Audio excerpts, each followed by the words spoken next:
Hello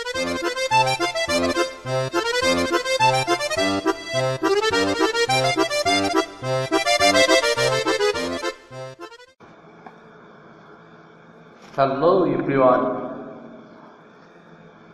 আশা করি তোমরা সবাই ভালো আছো। আমি আজকে দেখাবো সৃজনশীল প্রশ্ন সমাধানের কিছু উপায়।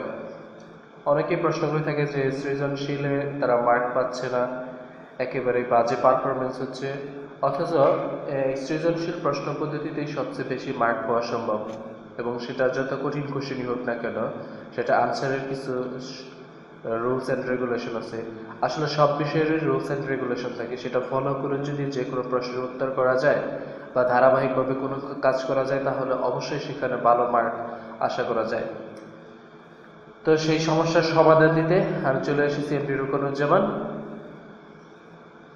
তো দেখা যাক সেই রুলসগুলা কি, আমরা ধাপে ধাপে দেখবো এবং আশা করি এরপর থেকে পরীক্ষাতে মার্ক অবশ্যই বেড়ে যাবে।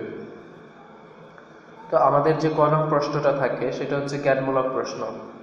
তো সেটা আনসার করার জন্য প্রথম কাজ হচ্ছে টু দা পয়েন্টে আনসার করার চেষ্টা করতে হবে, অর্থাৎ এক কথায় উত্তর হতে হবে, উত্তর এক লাইনে দিতে হবে, বানান ভুল করা যাবে না, তাহলে মার্ক কাটা যাবে। এটা কিন্তু আমার কথা না, এটা হচ্ছে বোর্ড নির্দেশিত নির্দেশনা আর কি। তো আশা করি এই তিনটা পয়েন্ট মেনে যদি জ্ঞানমূলক প্রশ্নটা আনসার করা যায়, তাহলে এখান থেকে মার্ক কোনোভাবে কাটার সম্ভাবনা নেই। তবে এখানে একটা কথা থাকে যে বানান ভুল করা যাবে না, বানান ভুল করলে এই অংশে মার্ক দেওয়ার কোনো নিয়ম নেই। তো এরপর যেটা থাকে খ নং প্রশ্ন সমাধান, সেটা হচ্ছে অনুধাবনমূলক। এই প্রশ্নের উত্তর করতে দুইটি প্যারা বা অনুচ্ছেদ লিখতে হবে, অর্থাৎ প্রথম প্যারা 2-3 লাইনে শেষ করতে হবে, অর্থাৎ জ্ঞানমূলক যে প্রশ্নটা থাকে ওইটার একটু বর্ধিত রূপ আর কি, 2টা বা 3টা লাইন সেখানে লিখতে হবে।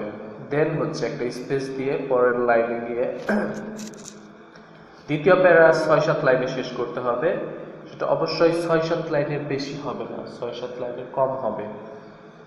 অর্থাৎ তাহলে কি খ নং প্রশ্ন সমাধান করতে হবে তাহলে 2টা প্যারাতে, তাহলে এইখান থেকে প্রথম প্যারাতে মার্ক হচ্ছে 1, দ্বিতীয় প্যারাতে হচ্ছে 1, তাহলে এই মার্ক হচ্ছে কত 2 মার্ক। এই 2 মার্কের জন্য এইভাবে লিখতে হবে। দেন যেটা থাকে সেটা হচ্ছে ঘ নং প্রশ্ন সমাধান, সেটা হচ্ছে প্রয়োগমূলক। এই প্রশ্নের সমাধান 3টি প্যারাতে শেষ করতে হবে, প্রথম প্যারাতে 1 মার্ক, দ্বিতীয় প্যারাতে 1 মার্ক, তৃতীয় প্যারাতে 1 মার্ক। কত হলো 4 মার্ক, 3 মার্ক। অর্থাৎ গ নং প্রশ্ন হচ্ছে 3 নাম্বার, 3 প্যারাতে শেষ করতে হবে। প্রথম প্যারা 2-3 লাইনে শেষ করতে হবে, দ্বিতীয় প্যারা 6-7 লাইনে শেষ করতে হবে, তৃতীয় প্যারা কমপক্ষে 10 লাইন লিখতে হবে। অর্থাৎ 3টা প্যারাতে মোট কত লাইন দাঁড়ালো, সর্বনিম্ন লাইনও আমি লিখতে যাই তাহলে 2 আর 6 8 10 18 লাইন, অর্থাৎ 1 পৃষ্ঠা। নর্মালি যে হিসাবটা করা হয় যে একটা পেজে হচ্ছে 14 থেকে 18 লাইন লিখতে হয়, সেই হিসেবে এটা 1 পৃষ্ঠাতে শেষ করা যেতে পারে। তবে সর্বোচ্চ সেটা বাড়লে কত 20 পেজ যেতে পারে, অর্থাৎ পরের পেজ পর্যন্ত যেতে পারে। এবং সর্বশেষ যেটা ঘ নং প্রশ্ন সমাধান, এইটাতে হচ্ছে 4 প্যারাতে শেষ করতে হবে। অর্থাৎ একটু খেয়াল রাখতে হবে এখানে চতুর্থ প্যারাটা, সেই চতুর্থ প্যারাটার প্রতি গুরুত্ব দেয়, কারণ এখানে হচ্ছে একটা বিশ্লেষণপূর্বক মতামত চাওয়া হয়।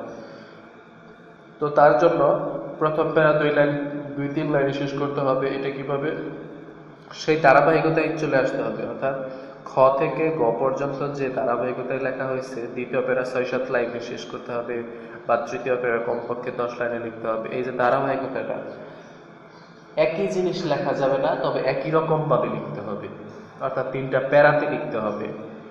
এবং লেখার পর চতুর্থ প্যারাতে গিয়ে এই সকল বিষয়গুলো হচ্ছে কি করতে হবে, বিশ্লেষণ করতে হবে এবং সর্বশেষ একটা মতামত জানতে হবে যে হ্যাঁ উচ্চতর প্রয়োগমূলক মানে হচ্ছে সেই ক্ষেত্রে দেখা যায় 2টা বিষয়ের সময় তুলনামূলক একটা বিশ্লেষণ চায়।